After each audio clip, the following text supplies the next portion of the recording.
dan juga kondisi yang ada saat ini, ya, supaya tidak timbul berbagai macam berita yang simpang siur, ya, sehingga saya nyatakan bagaimana kondisi sebenarnya, sehingga saya harus hadir supaya itu ya. Saya melihat ke sana secara langsung sehingga tahu situasi dan juga kondisi yang ada saat ini, ya, supaya tidak timbul berbagai macam berita yang simpang siur, ya, sehingga saya nyatakan bagaimana kondisi sebenarnya, sehingga saya harus hadir bersama Bapak Kasat, Pak Pangkoster dan juga Danjen Kopassus. Jadi ceritanya bahwa kejadian tersebut berawal dari pasukan kita 36 yang sedang beroperasi mencari, ya, operasi pencarian terhadap informasi adanya lokasinya pilot yang selama ini saya sampaikan bahwa saya akan melaksanakan pencarian walaupun situasi secara kondusif, ya, namun di dalam perjalanannya, ya, dihadang dan di kontak tembak dengan KST yang dalam kontak tembak tersebut mereka memanfaatkan masyarakat dan juga anak-anak untuk menyerbu mereka dari tembakan kemudian dari masyarakat khususnya ibu-ibu dan juga anak-anak untuk menyerbu dengan pasukan kita, sehingga pasukan kita dengan kondisi seperti itu, ya, ada salah satu yang jatuh korban atas nama Pratu Miftahul Arifin, jatuh ke jurang 15 meter, kemudian ditolong. Nah, saat pertolongan tersebut, ya, dilaksanakan penembakan oleh KST, ya, sehingga posisi kita bertahan, namun karena dari segala sisi mereka bersama masyarakat tadi, apa istilahnya kalau orang Jawa itu ngeroyok rame-rame gitu, ya, sehingga pasukan kita ya mungkin panik, ya, sehingga terjadi seperti itu. Dan sampai saat ini sudah 5 personil yang kena luka tembak tadi sudah dievakuasi ke Timika. Dan tadi saya sudah melihat sendiri mereka dievakuasi dan kondisinya semuanya sehat. Ya, dari 5 tersebut alhamdulillah semua sehat karena dari heli tadi bisa jalan menuju ke ambulan untuk dilaksanakan perawatan di rumah sakit di Timika. Kemudian yang saat ini belum terkonfirmasi ada 4 orang. Ya, ada 4 orang yang belum terkonfirmasi. Ya, mungkin dalam situasi seperti itu mereka bersembunyi dan sebagainya, saya nggak tahu, tapi akan kita laksanakan pencarian. Dan lainnya alhamdulillah selamat. Lainnya alhamdulillah selamat. Ya, ada yang sudah kembali ke Mugi dan juga ada dalam standby untuk mengambil salah satu jenazah, ya, yang dari Pratu Miftahul Arifin tadi. Karena posisinya 15 meter di jurang sehingga kita usahakan besok pagi mudah-mudahan sudah bisa terangkat. Ya, ini hari ini tadi saya fokuskan untuk evakuasi 5 orang yang kena tembak tersebut dan alhamdulillah sudah selesai semua. Nah, besok pagi kita fokuskan untuk itu. Dan juga kita jaga supaya tempat yang akan evakuasi ini aman dari serangan KST karena di situ masih memang tempatnya atau tempat lokasinya mereka bertahan di situ. Ya, mudah-mudahan ini bisa kita laksanakan bersama untuk pengamanan sehingga mereka bisa evakuasi.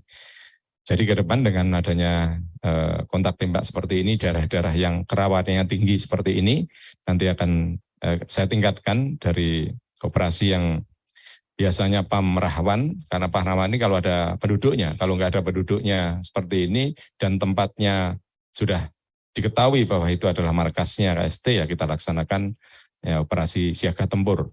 Ya, kita tingkatkan siaga tempur sama seperti operasi di Natuna untuk Angkatan Laut yang operasi di Natuna itu namanya siaga tempur laut. Nah, ini juga kita samakan siaga tempur darat kalau perlu namanya, biar mereka para prajurit yang menuju ke situ, ke tempat-tempat yang sudah dinyatakan rawan atau kerawanan yang tinggi, mereka betul-betul siaga tempur. Ya, walaupun sebenarnya di dalam diri prajurit ini sudah terpatri naluri tempur, tapi kalau masuk daerah kita nyatakan juga itu adalah siaga tempur, ya mereka lebih waspada tentunya dengan kondisi-kondisi seperti ini. Ya, saya kira demikian para media, supaya ini informasi tidak simpang siur ya dari kemarin situasi sebenarnya supaya tidak nanti menjadi berita yang lebih simpang siur lagi. Ya saya kira demikian. Ya. KST mengklaim ada 13 TNI yang mereka. Kalau yang kita versi sejak pilot itu ada 3. Ya ada 3 yang kemarin sudah kita sudah kita kembalikan ke saudaranya. 13 itu hoax ya? Ya nggak tahu itu dari mana infonya. Siapa yang dibunuh juga nggak tahu, jangan-jangan masyarakat. Yang TNI 3 yang sekarang ini 1, kemudian yang lalu itu yang ada keserempet, kemudian 1 yang kontak pertama itu di daerah yang berbeda-beda. Ya, ada 3.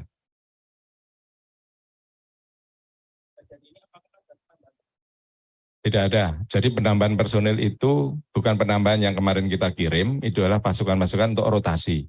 Ya, rotasi pasukan yang baru, yang sudah lama bertugas di sana. Seperti yang sekarang ini kontak tembak ini sudah hampir setahun mereka bertugas. Ya kurang 3 bulan lagi mereka akan selesai bertugas, akan kita ganti baru. Dan mungkin dengan kondisi seperti ini nanti kita rotasi lebih awal. Sehingga psikologisnya mereka dapat terjaga.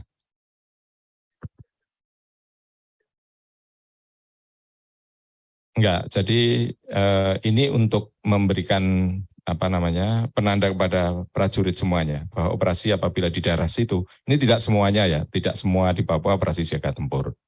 Khususnya di daerah-daerah yang rawan seperti ini. Ya ini menjadi dengan adanya seperti ini kan daerah itu langsung kita lokalisir bahwa lokasi tersebut harus kita laksanakan operasi siaga tempur.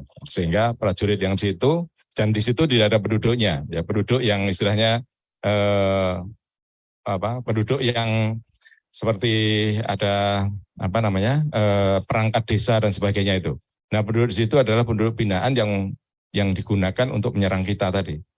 Ya, ada tadi yang saya sampaikan ada masyarakat, kemudian anak-anak yang dengan teriak-teriak, kemudian ada peluit dan sebagainya, di seolah-olah seperti ini, seperti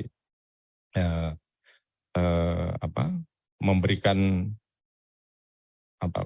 menakutkan lah, ya, menakut-nakuti dengan masyarakat tadi, sehingga kita kan juga begitu melihat tembakan, kemudian melihat masyarakat seperti itu, akhirnya kan terbawa, akhirnya kan tidak mau nembak, mungkin mereka mau ditembak ternyata masyarakat atau anak-anak, nah, tapi mereka ternyata kenyataannya menggunakan teori seperti itu. Ya, tadi kenapa saya sampaikan ini, karena tadi 2 orang yang selamat tadi saya perintahkan datang ke Timika, saya tanya gimana sih posisimu kemarin ini kok bisa sampai seperti itu. Mereka menceritakan bahwa kami dikepung dengan masyarakat dan anak-anak dengan teriak-teriak, kemudian yang dari 3 sisi melaksanakan tembakan. Jadi ya itu yang mereka menjadi mungkin menjadi kalau orang bingung ya, di atas itu antara harus menembak senjata atau karena yang dihadapi ini masyarakat seperti ngeroyok gitu. Ya, mereka tidak pernah menghadapi hal seperti itu sampai melibatkan anak-anak. Nah, kita selalu menghindari ya, sebenarnya jangan sampai ada korban. Saya selalu sampaikan kan, saya tidak mau represif yang mengakibatkan korban masyarakat ataupun anak-anak. Nah, tapi ternyata mereka menggunakan itu. Mungkin yang saya sampaikan ini malah digunakan dia untuk itu. Gitu. Nah, ini yang sangat saya sayangkan, ya sehingga prajurit kita jadi seperti itu.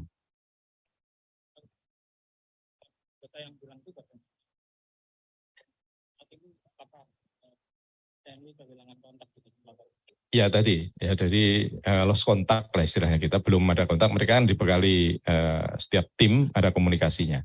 Namun ini masih belum terkonfirmasi dia di mana. Makanya kemarin kita datangkan tim baru ke sana untuk mencari sekaligus yang tadi untuk evakuasi jenazah tadi. Kita tetap mencari mereka tadi, ya, atau mungkin mereka saat menyelamatkan diri tadi, ya mungkin masih takut bahwa di situ mungkin masih ada KST yang mungkin masih operasi di situ. Iya, kemungkinan masih di situ. Ini kan daerahnya kan lereng, bukit, lereng, kemudian bawahnya ada sungai, ya masih di sekitar situ. Ya mudah-mudahan tidak lama lagi bisa ketemu.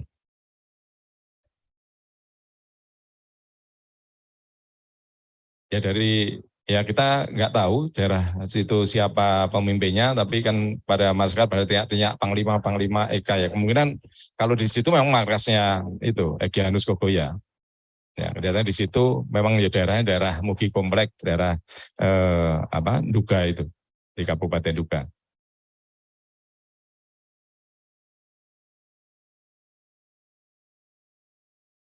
Nah, sementara ini daerah yang seperti itu yang tentunya yang kemarin terjadi kontak tembak. Ya, kontak tembak kemarin kan di mana? Ini saya kira ini nggak perlu tak sampaikan seperti itu ya. Yang tentunya yang sekarang ini Komplek Mugi ini yang jelas sudah seperti itu ya. Nanti akan kita petakan lagi. Kita petakan lagi daerah mana saja. Makanya saya tadi sekaligus dengan Pak Kasat memimpin evaluasi untuk operasi yang sudah kita gelar ini dengan adanya kejadian-kejadian seperti ini.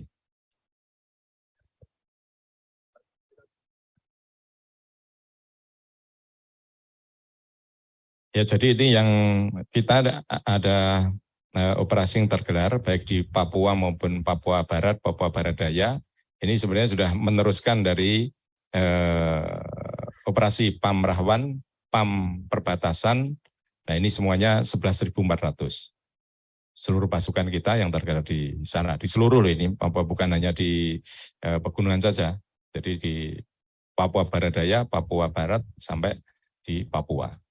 Ini ada PAM perbatasan RI PNJ, ada PAM Rahrawan, kemudian ada PAM Objek Vital, kemudian ada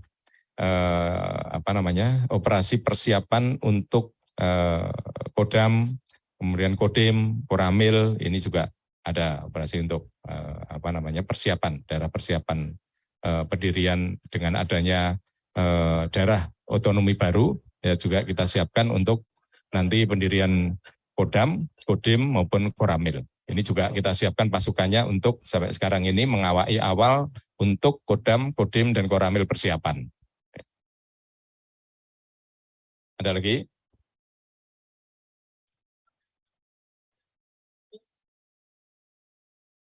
Kenapa? Ya satuan yang tergelar di sana, ya satuan yang tergelar di sana.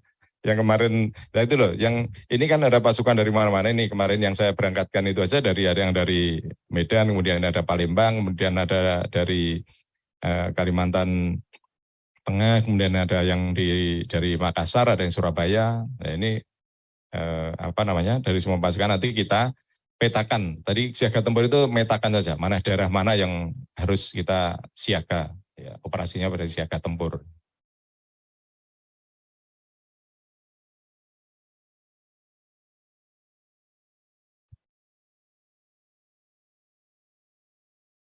Membicarakan apa? Saya kira nggak perlu dibicarakan, Komnas HAM saya kira sudah monitor lah dengan ini beritanya kan sudah menyebar di mana-mana. Ya silahkan diaksi bagaimana mereka menilai ya tentang pelanggaran HAM atau tidak, ya silahkan saja. Ya, jadi itu bukan ranah saya untuk membicarakan itu. Nanti kalau dikit-dikit seperti itu, gerak kita terbatas nanti. Anak buah kasihan dikit-dikit ditakut-takuti terus dengan itu. Ya itu bukan ranah saya, ya silahkan saja nanti yang siapa yang melaksanakan memiliki kewenangan untuk itu, ya silahkan. Yang jelas para prajurit kita saat berangkat sudah kita bekali untuk ilmu itu. Tapi bukan berarti setiap saat kita selalu diberikan ataupun sampai ditakut-takuti seperti nggak berangkat nanti dikit-dikit itu begitu ketemu anak-anak atau masyarakat HAM balik lagi mundur, lihat lagi HAM mundur lagi, nggak maju-maju nanti. Padahal masyarakat di sana sangat membutuhkan ya khususnya kehadiran TNI karena ada memang wilayah-wilayah yang kerawanan tinggi yang mengganggu masyarakat. Ya, kemarin yang rumahnya guru nggak ada apa-apa juga dibakar, nah, seperti itu. Kemudian pasar nggak ada apa-apa dibakar. Dan ini ada daerah-daerah yang seperti itu yang harus kita jaga kerawanannya. Ya, artinya PAM rawan tadi. Ada lagi? Ya, saya kira demikian ya para media sekalian, biar ini untuk supaya semuanya jelas, saya tidak terjadi dari berita-berita yang hoax. Berarti ada lagi berita-berita yang seperti kemarin yang nggak karu-karuan itu ya berarti hoax. Karena saya sudah melihat sendiri dan sudah langsung bertatap muka dengan para pengendali pasukan yang ada di Papua. Ya, saya kira demikian. Terima kasih rekan-rekan media. Selamat sore.